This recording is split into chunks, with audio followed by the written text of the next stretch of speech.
Hi and welcome to Talkathon at Budget 2015. This is Chetan Bhagat. I'm here with somebody very special today, the Finance Minister of the world's biggest democracy, Mr. Arun Jaitley. Before I go up to him, let me just tell you about this unique initiative, because this is probably something unique not only in India but also the world.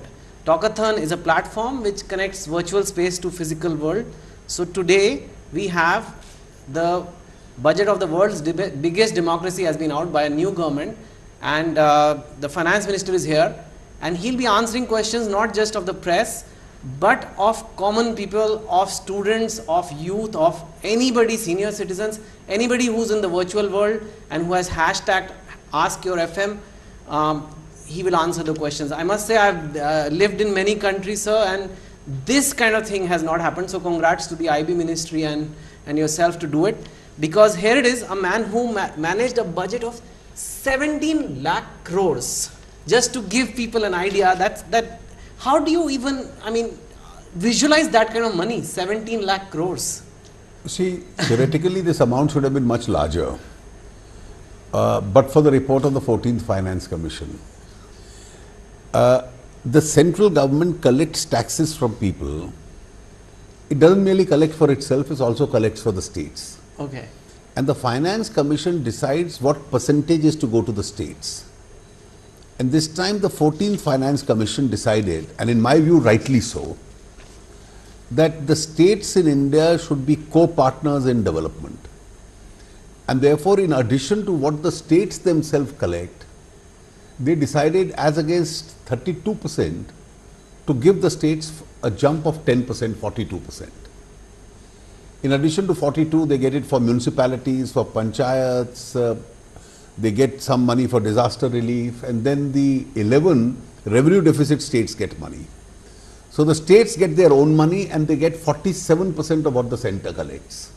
So to that extent, my revenue is depleted. If I had gone by last year's formula, I probably would have crossed the figure of, or touched the figure of 20 lakh crores. Wow. So that's why our monies available with me are approximately about 2 lakh crores less. Okay, it's still a very mind-boggling number, and I was going to ask this later on, because I think some of the talk going around, especially by your opponents, some who are doing their own press conferences today, are that some of the numbers, the absolute numbers in the same budget column seem less on some of the spending on education and things like that. Can you just explain, clarify this? As far as the central's expense is concerned, you have the revenue expense. So whatever is the interest on loans, it has to be paid. Of course. Whatever has to be spent on defense and national security has to be spent. Whatever has to be spent in terms of salaries and maintaining the establishment of government has to be spent. Even if you try and reduce it, it can't be reduced. Now, since 10% more money has gone to the states, the size of the cake available with the central government is depleted. Therefore, when a misguided opinion says, are you spending less on education, are you spending less on healthcare, the country is spending much more. Yeah, because the size of my cake has reduced, so the planned expenditure, this time it hasn't reduced. I will be spending as much as we spent last year, because revenues also go up. So compared to the revised estimates of last year, I'll probably spend as much or a little more. The states which have been enriched will spend a lot more. Yeah. So the national expenditure on all these sectors will be much higher. A myopic view will be, since you've transferred money to the states and it's being spent by the states, so your share is a little lesser. But that's what the Finance Commission, that's a technical argument, that's what the Finance Commission has decided. So people who are really looking at, taking on the government on this, please do realize, it's like the parents have given the money to the children.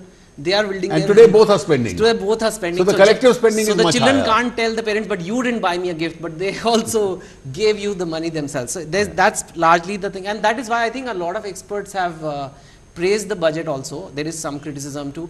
But tell me something, did you feel the pressure, the first Modi government budget, the world, from the biggest publications in the world, everybody is watching? I'll tell you, Indian budget making is a complicated process. Complicated because you have different segments to deal with. on one hand, and the debate at times gets misguided. Are you pro-rich? Are you pro-poor? I have tried to obliterate this distinction. Therefore, you want the economy to grow at 8%, 9% and finally double digit. If you take steps for the economy to grow at that faster pace, are you pro-rich? But then that's what's going to give you the revenue so that you can spend on education, healthcare, weaker section and so on. Exactly, yeah. Therefore, that's the other section that you have to really be concerned is the marginalized people, weaker sections. Therefore, the revenues from growth have to come to them. And then you have this vast, huge Indian middle class. You have to enrich it. That's the purchasing power of this middle class. You have to get them to save, you have to get them to spend, and you have to do the balancing exercise yourself. In the process, a lot of money has to be spent on development. Don't forget, our infrastructure is still very weak. Our manufacturing has to become globally competitive.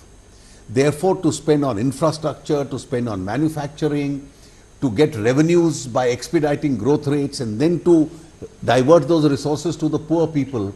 So the budget is not a one-road exercise. You have to walk on several roads at the same time. Yeah, in fact, I noticed you said today that our tax rate for corporates is not competitive compared to the ASEAN. I think the first time I've seen an FM say that the tax rate is not competitive compared to the region. What is this competition? I'll tell you. If you look at the ASEAN region, who compete with us for investment, their average corporate taxation is 21.9%. There are countries which go down to as low as 15 and 20%. Yeah, Hong Kong is 15. Yeah. 15%, 20%. So when an investor is looking to invest, he will look at two prospects. A, when I enter your country, what is the kind of reception do I get? So the investor says, well, in India, and this is one of the Japanese investors met me recently and told me bluntly on my face, you increase your FDI limits, you lay down a red carpet, and once we enter, for the next 5 years, you make us run from office to office for permissions, which is probably true. So I started looking at a system, which I have indicated in the budget, where instead of multiple prior permissions, can we have a regulator with guidelines? You start business straight away in India on basis of those guidelines. Now, that's the ease of doing business. That's the first point. The second point that an investor looks at is, if I invest in your country, what is the return I get? If he realizes that a bulk of it goes as taxation, then he doesn't find your taxation very friendly. And this is not what the foreign investor is looking at. Why is it that Indian investors decide to set up plants in, let's say, Indonesia? Why is it that all the fund managers who are Indians decide to shift their base to Singapore? You've been a banker, so you know much better. That a bulk of the bankers and fund managers have moved because your taxation regime is not competitive. But now, if you want jobs to be created in India, if you want taxes to be paid in India, if you want these businesses to come to India, you have to beat them in the competition. Therefore, you are not being pro-rich. You are making sure that your regime becomes competitive. And the tragedy with India is, our corporate rate is 30% plus surcharges. But we give umpteen number of exemptions. There are pressure groups, there are rent seekers, there are people working all the time. Give it to my region, give it to my industry, give it to for this purpose, give it for another purpose. So you yield to pressure groups. And my actual rate of recovery of tax, corporate India pays 23%. Yeah. Therefore, I lose out on both counts. The world thinks I am a very high tax charging country, and my revenue pockets are very shallow because I don't get the tax. So the rational approach is slowly bring the rates down to international competitiveness and phase out all the exemptions. Elsewhere in the world, their rates are reasonable, they don't allow any exemptions. Yeah. This is what the direct tax code prepared during the Congress government had said, and I see nothing wrong in it. Yeah, no, I must say you are saying it very naturally, but this is a big departure because you're saying your competition for India today is other countries. You're not saying my competition is the Congress and the AAP. You please, because that's what the budget becomes for governments. It becomes something. We have to decide whether budgets are only a political positioning or are they an economic exercise. At the end of the day, do I want 500 new industries to come up, set shop in India? And therefore, they'll give jobs, they'll pay taxes, they'll make India more prosperous. That's the approach I am looking for.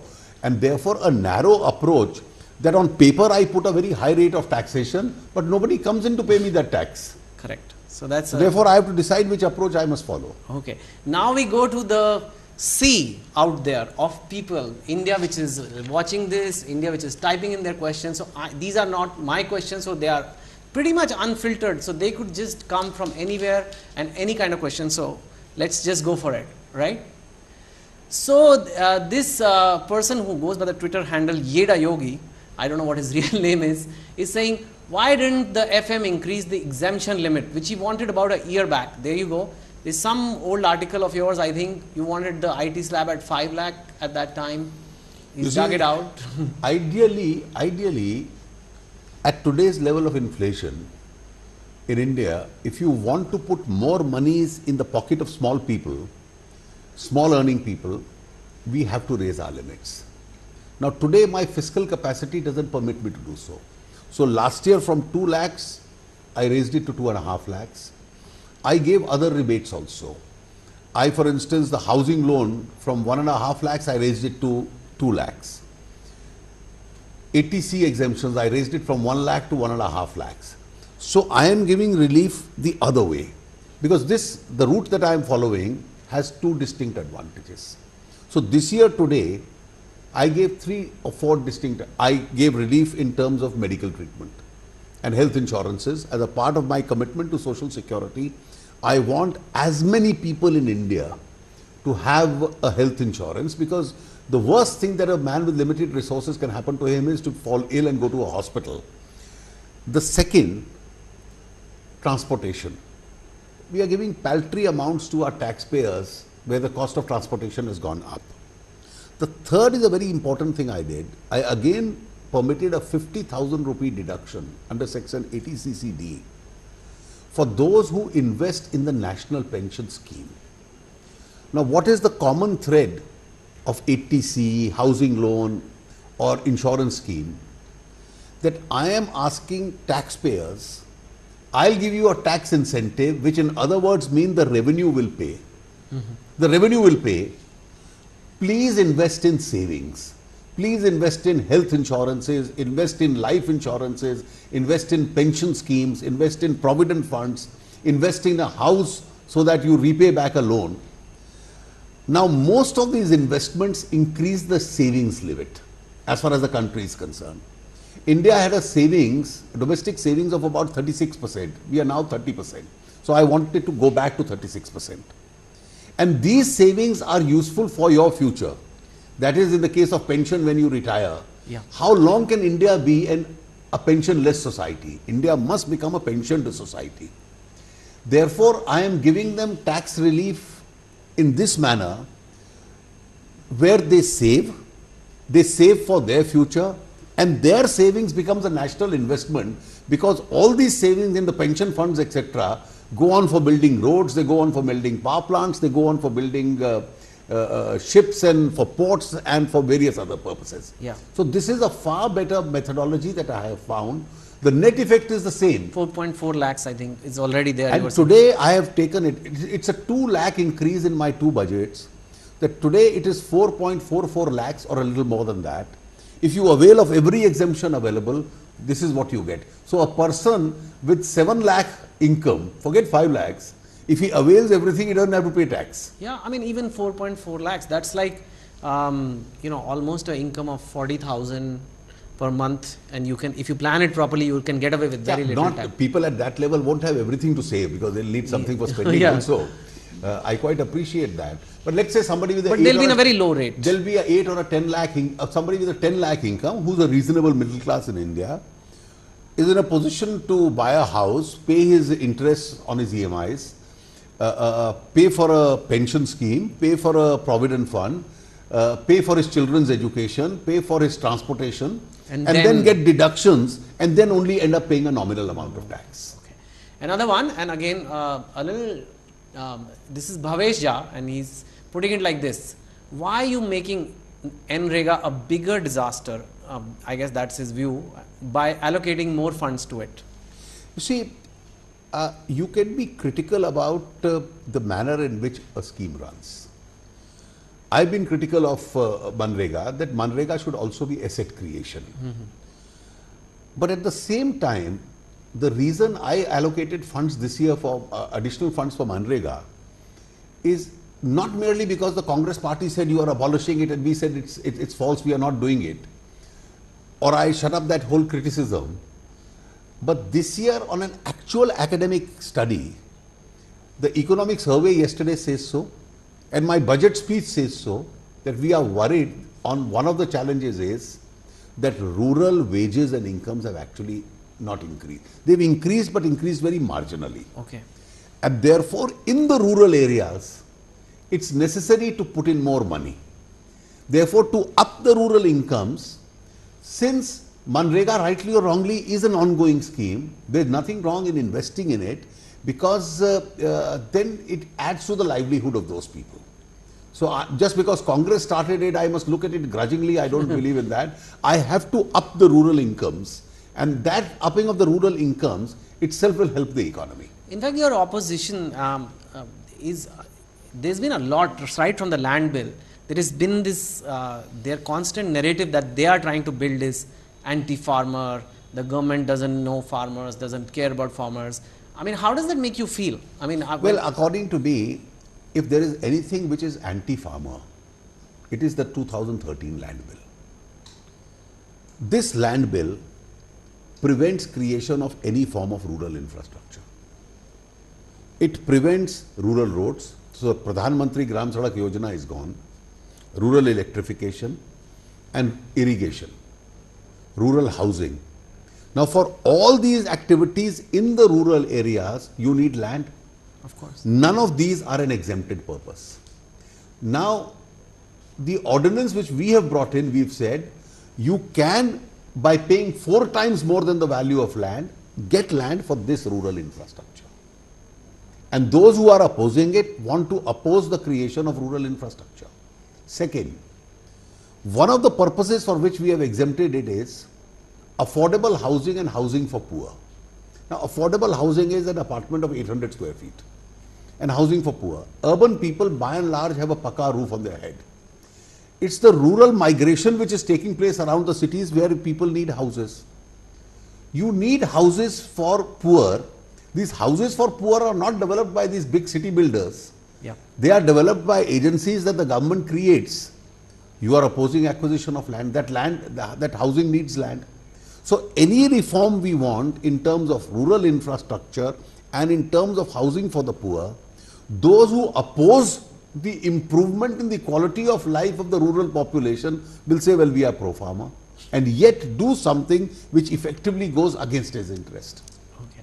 Getting back to the budget, there's always this talk, this question is from ROH and Ron Malik, who asked this question 3 minutes ago. There is no mention of one rank, one pension in your budget, and what are your plans about it? Well, our manifesto stated so. My budget last time sanctioned money for it, and therefore we are committed to one rank, one pension. Every document need not say so, since we've already said it last year, so it's carried over. Those funds are available. This time, notwithstanding the financial squeeze because of larger grants to the state, I have already sanctioned 25,000 crores more for the Ministry of Defence. So as against 2,22,000 crore last year, I am about 2,46,000 crores this year. The Ministry of Defence and the services have to come out with a workable formula. The funds are there, one rank, one pension can be implemented. There is absolutely no doubt or hesitation in doing that's so. quite clear. Okay. Jaideep VK, who asked this 5 minutes ago, how does this budget boost the young entrepreneur business? I think startups, and there are many questions like this. Youngsters especially, you know, they're looking at startups, they find it difficult to get offices. See, let's now forget ourselves and look at the whole range from the rich to the poor or vice versa. This is the first time an Indian budget after independence, this new bank called Mudra that we are creating. Now, I am talking of the resourceless. 5 crore 77 lakh traders in India. So, from the man who runs a redi, who goes on or runs a kiosk on the roadside, or who's a vegetable vendor or a small shopkeeper, This is the unfunded section of Indian society. Yep. They generate their own private funds by borrowing or from the family. None of them is funded by the banks. Now, it's a very large section of people. It's almost 20-25% of India's population, completely self-employed. So you will have rural young people looking for jobs and employing themselves there. Now, I have for this entire section created a special bank, which will eventually become a bank, with 20,000 crores sanctioned to it, which will fund this unfunded section. You move a step further, students who can't afford. I've expanded the scope of student loans. Now, if you come down to those who are more fortunate and want to do businesses, etc., I have to increase opportunities. So, on technology items, which is very youth oriented, I have reduced the duties. Okay. So that you make them cheaper. For people who want to startups, we already have a scheme last year that we announced, and we had a fund created for that purpose, which will help the startups, etc. And therefore, you have to unleash the energies of people. Now, a small proposal which I just told you, starting manufacturing business in India without permission. Yeah. It's going to unleash entrepreneurship, in domestic entrepreneurship, in a big way. So you can actually manufacture things now without permissions? Is that? No, I have appointed a committee. I am appointing a committee which will suggest a law which we will pass. So these 20 prior permissions required before manufacturing will be replaced by a regulatory mechanism. Okay. Okay. That's great. Yeah. That's okay.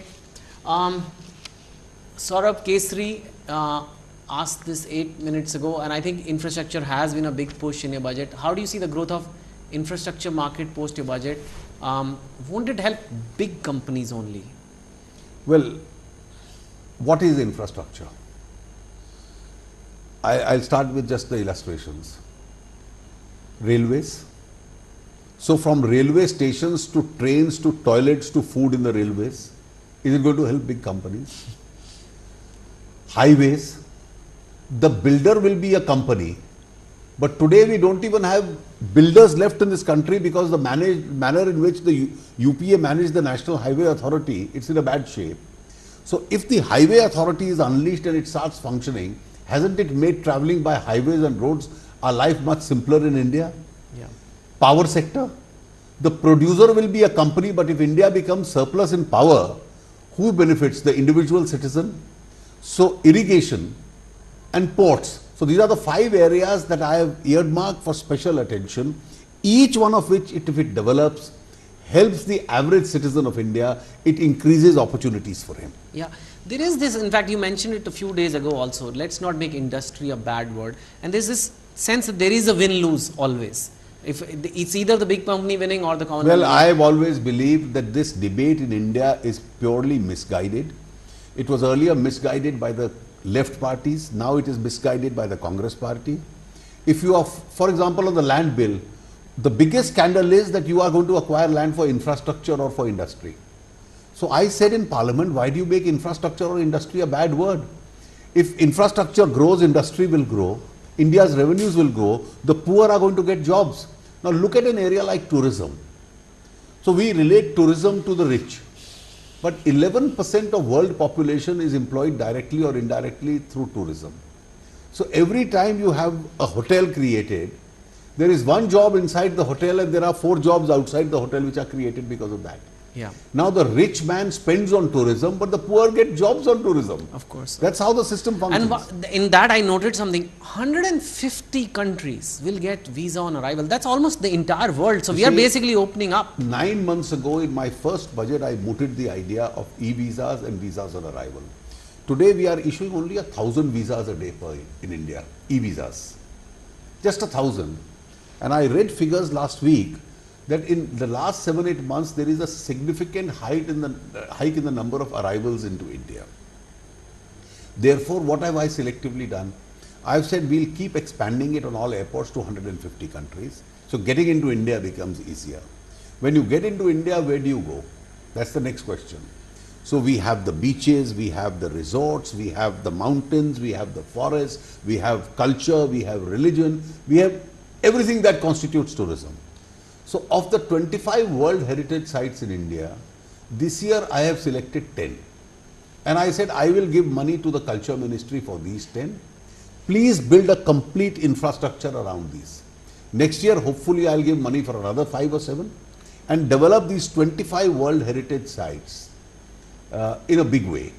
And therefore, once you have an infrastructure around those sites which are created, after all, if you have Jaipur, Agra, Delhi, these are places of great interest. This has become the tourism triangle of India. So why can't Hampi in Karnataka, the churches of Goa, let's say the mosques in Hyderabad, these are all areas which are national assets, and therefore we have to spend money in preserving them. Excellent. I will move to gold, which is a big issue in your budget this time. Rajaram asked this 5 minutes ago. And maybe, of course, there's a lot of stuff available on the internet as well. But how does this gold monetization work for individuals? What does he tell his mother, who likes to buy gold at every festival? In India, Indians are passionately attached to gold. So, a gold in our society, where women were traditionally not getting property rights, this is her asset. It was given to her at marriage, and the mothers and the wives all kept gold, etc. Over the years, in order to hedge inflation, people buy gold. That's the other matter. Now, this is quite difficult in the context of gold jewellery, because if you go and deposit jewellery, you want the jewellery back. So, it's difficult to implement it in that. But gold, raw gold, and people who keep raw gold as their savings or as their asset, it's a dead asset as far as the country is concerned. So, if you keep money in a bank, the bank will use it by giving a loan to somebody who will set up a shop. So, it's being used. If you even build a surplus house, somebody will live in it, so it's an asset. If you create a building, somebody will use it for office, it's an asset. But if you just keep raw gold, it's a dead asset. So, what I have tried to do is to unlock this dead asset by offering 3 schemes. Scheme 1, you can deposit your gold with the bank. The bank can utilize that gold further and give you a nominal rate of interest. Otherwise, you are not getting any interest. Gold remains gold. And when you go back after 2 years or 5 years or 7 years under the scheme and say, give me my gold back, you get the gold back, which may be of a higher value. So, not only the bank stores the gold for you, it will give you a small interest. And whereas you have to keep it safe. And the bank will monetize that gold for its own banking. So, you don't have to keep it under the mattress. So, the second advantage of gold is don't buy gold. So, those who buy it in order to hedge inflation, that the gold prices will go up. So, I said the government will come out with a scheme where gold bonds will be issued. So, instead of buying gold, you will have a piece of paper. You buy it at today's rate, you go back after some years and take the, sell the bond back, and you will get money which is the then value of gold. So, without the physical gold coming in, the money of the gold will be used. So, that's the monetization of the gold through the bond. And the third, we've all seen it, and most of it would be smuggled, I believe. These gold coins and gold guineas being given at marriages and gifts, and lakhs and millions of them are circulating in India. They are not made in India. They are all of foreign origin. The guinea itself is a foreign origin. And therefore, we said, let us officially use the gold within the country to make gold coins so that people officially have them, and that will have the Ashok Chakra on it. Oh, nice. So, let's have the Indian gold coin rather than just rely on foreign gold coins which are smuggled into the country. That's right. Moving on to Amit Modi's question. ये GST के बारे में है कि what is the possibility of GST getting implemented next year, and he has an interesting point that why did you increase the service tax to 14% now when GST is just around the corner? No, it is, you see, it's service tax with the surcharge itself is about 12.36. 12.36 has become 14. And once GST comes, in the initial years, service tax only the center has been charging, the states will also charge it. So, to bring it at, to prepare for the GST itself, some increase in service tax was required. So, I am moving in that direction, that's the reason. And the second reason, of course, is when I give you 5 different rebates elsewhere, I need to balance my books also. Okay. Tell me something, this GST, you said it should be there by April 2016. So that's not very far. So what would be the announcements in the next, I'll tell you. I mean, out of, it doesn't have to wait for the budget now, right? No. Step one, the bill which I have introduced to amend the constitution should be passed in this session of parliament.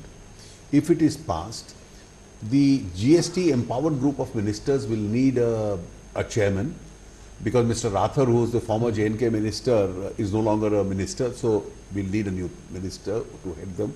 One of the finance ministers will head it. Stage 3, after passing the constitution amendment, we'll give it to the GST Council, empowered group. Please discuss the legislations.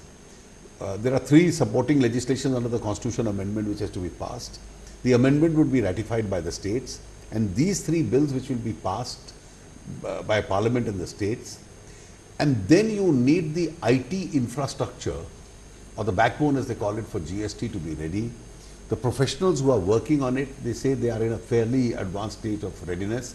They see no problem. And if all this can happen in this year, then 1st April 2016, you will have one of the biggest tax reforms in India since independence. Wow.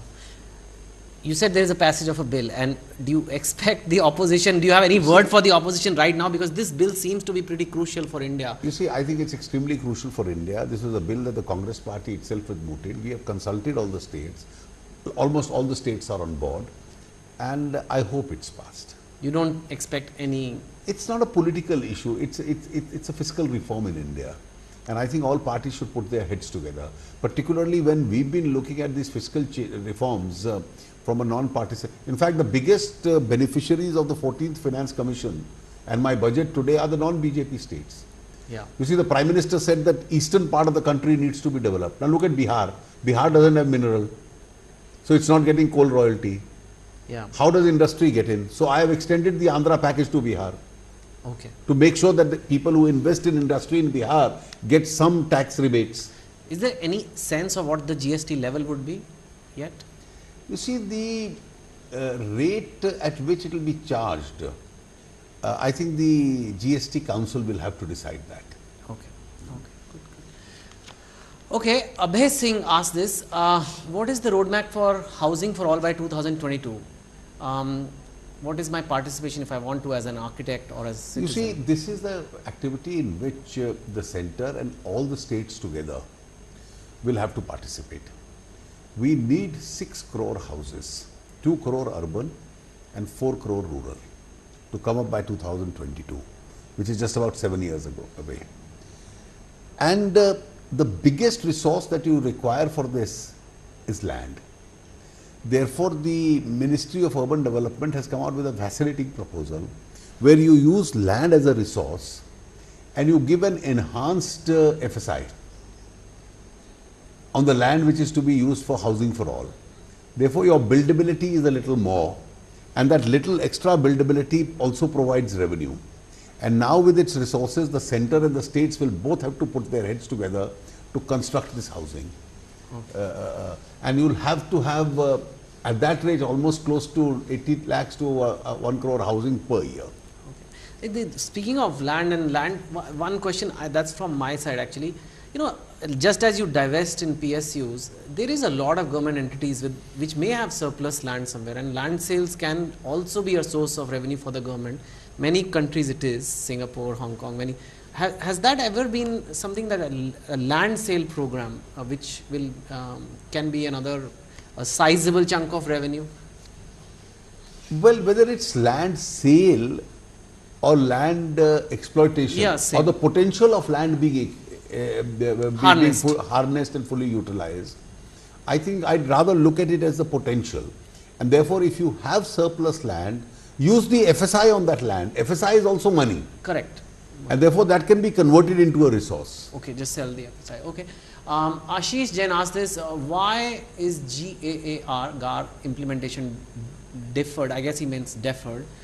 Isn't this the right time to plug tax leakages through tax avoidance?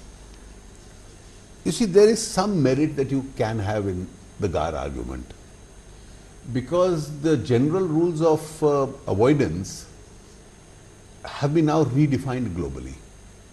And these rules are that earlier conventionally in taxation, evasion was not allowed, avoidance was allowed. Now the new rules of interpretation have completely done away with this distinction between avoidance and evasion, and it is that rule which is to be applied. Now today, I still feel that there is a vulnerability in the Indian economy in terms of attracting investment. And therefore, in the Indian context and the way it is implemented, there is a little bit of a scare. We need to re-establish our credibility on taxation matters because we had a fairly bad track record as an adversarial taxation nation during the UPA period. Last 9 months, we put a number of issues at rest. Now, if I bring in GAR right now, with or without amendments, it will send panic into the market. And this is not a stage where I can afford to allow investment to run away, investment not to come. And inadequate investment may also mean impacting the rupee-dollar parity. Yeah. Therefore, I didn't want to disturb the apple cart. Let's have a thorough discussion on it. Let's pause for a moment, have a discussion on it, and it's that appropriate stage that we'll decide. You may even get rid of it, you think? And come up with something else to... No, I am not suggesting that for a moment. I am quite open about what to do with it, and I'll proceed with it more logically and rationally. Okay, okay. Nishant Rajput wants to know this. How would you connect Make in India with education, still in a backseat as compared to defense, always upfront in the budget? I guess defense is costs a lot. And defense, you see, was something which is also a part of Make in India. Because defense was only imported into India. okay. And therefore, imported into India, the present government changed the strategy and said it's better to not rely on goods manufactured by foreigners outside India. Indians and foreigners can jointly manufacture them in India. Yeah. And therefore, we had a different approach as far as this was concerned.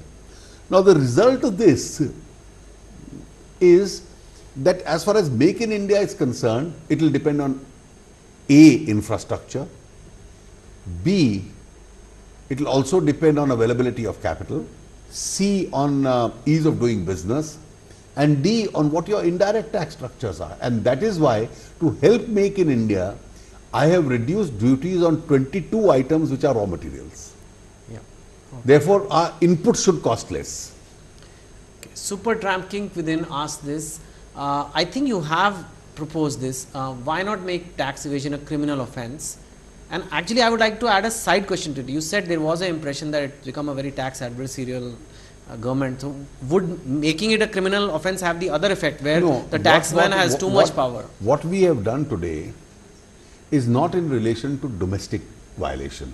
You know, your return, the assessing officer can say that I am adding 50 lakh rupees to it. So that's strictly evasion. You can't be subjected, you'll say I'll file an appeal, you can't be subjected to any harassment because of that. But today's amendments don't relate to domestic taxation. They only relate to acquisition of foreign assets or accounts illegally outside India. So if you smuggle your money out of the country, the money flies out of the country, and national assets are taken outside India, and those are kept outside, we'll provide you a window of opportunity to bring them back, pay the penalties, and suffer the consequences. And if the window closes, then there is going to be a tough law in place, and the tough law means prosecution. As far as you are concerned, no compoundability, no settlement commission, and a very high level of fine along with a jail sentence. So that window is going to be announced soon, you think? That law will come, so we'll probably...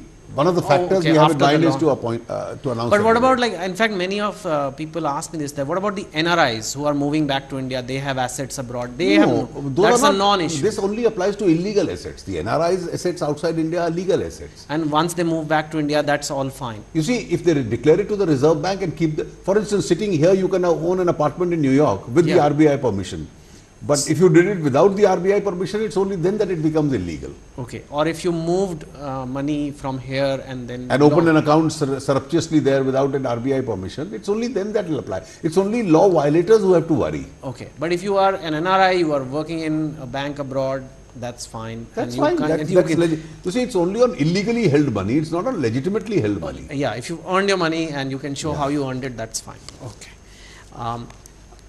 Kishore Murari asked this, and this is kind of the vein of many questions actually. You know, no special status to Andhra Pradesh as mentioned in the bifurcation bill approved by Parliament by. And people often say, why not something for this state or this section of society or see, we now have a finance commission.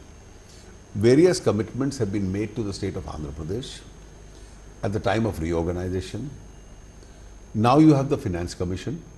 If you read the two together, there are some overlapping areas where the finance commission will prevail. It's a later document.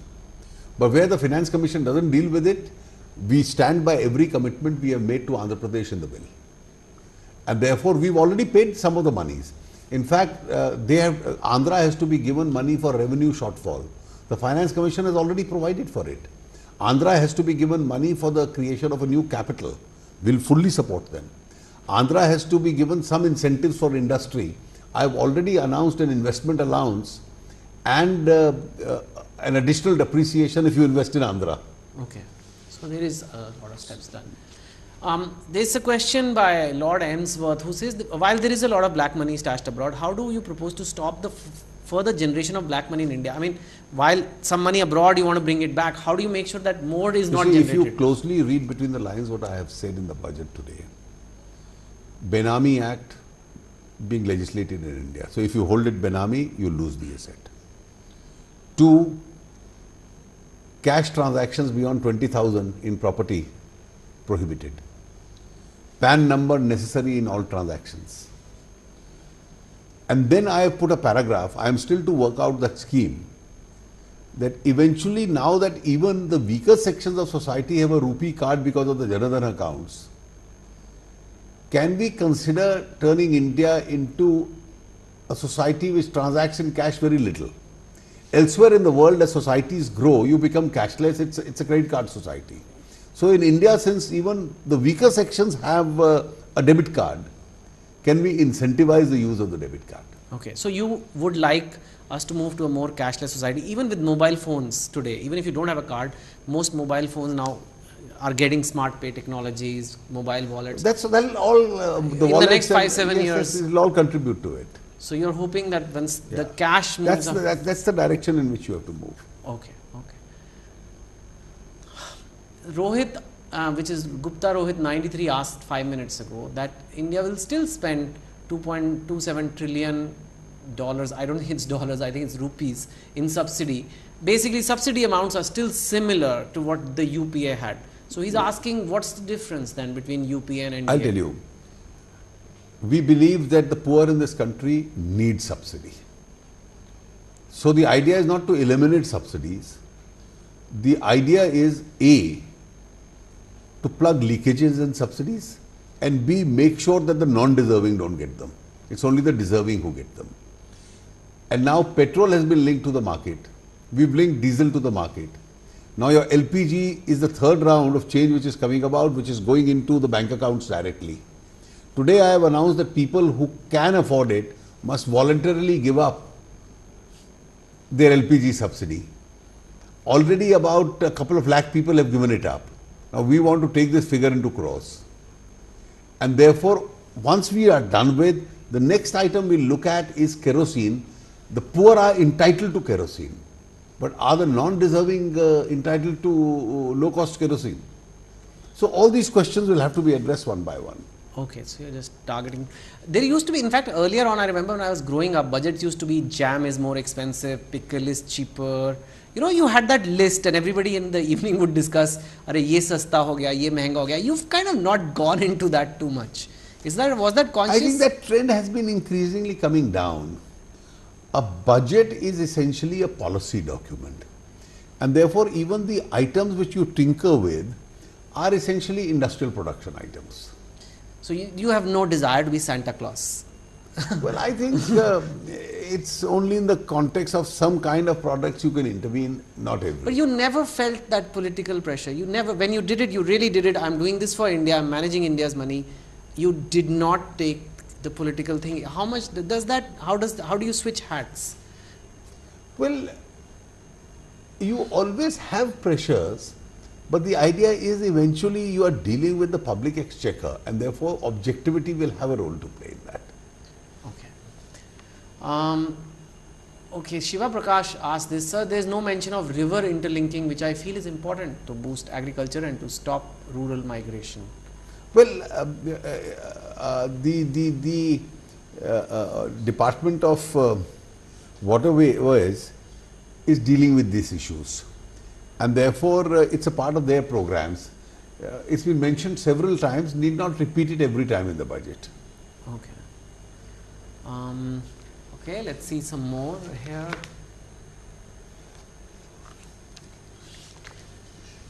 How do you expect to, this is Rahul Sharma, how do you expect to attract foreign investments apropos to the future vacillation of the rupee versus dollar? I guess he's trying to say that the rupee, the stability of the rupee, is that something that you... Well, stability of the rupee is extremely important, but it has to find its real value itself. And therefore, let's not forget, rupee today is stronger 6.9% against a basket of currencies. Yeah. So your rupee was, for instance, 107 rupees to a British pound. It's today 93, 94 rupees to a British pound. So it's become stronger. The strongest currency in the world at the moment is the US dollar. Yeah. And rupee is one of the two currencies which is withstanding the pressure of the US dollar. Otherwise, whether it's the ruble or the yen or the pound or the euro, they seem to be doing badly. Yeah. There was a question earlier, just one above this. Can you just go one up? On higher education. And in fact, I was curious to know, a lot of people are sending kids abroad and we are losing a lot of foreign exchange on education. Not even imported stuff, but actually people want to... how do you... I think, and Sriram CB's question is this: higher education in India is few and it's expensive. I mean, how do you plan to cover that? How do you want to keep that money in India? How do you want to make sure? I think you need not islands of excellence in India, you need oceans of them, considering we have a large population. And therefore, both public and private spending on this has to increase.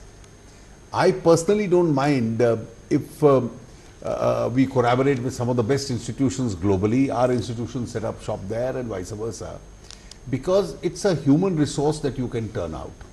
Now, private education is going to be costly, therefore loans. After all, the teachers have to be paid, the buildings have to be very compatible to institutions of learning. So these are not cheaper institutions. Okay. I think we are almost running out of time. So I want to thank you firstly, because I know it's been a very long, not only day, but a week. Your staff told me how you've been all up late at night. I want to tell one tidbit to, for the viewers' sake. There is a room, or actually more than a room, a space, which is called the quarantine space. There are a lot of the staff associated with the budget stays there for a week or more with no mobile phones. The beds are there, the food comes there. And that's not an urban myth. That's actually true. No, that's absolutely true. So can you just talk about when that? This building was built, we are in the north block just for... And there is a basement underneath, towards one part of the building. There is the budget press is there. Therefore, all printing relating to the budget documents is done there.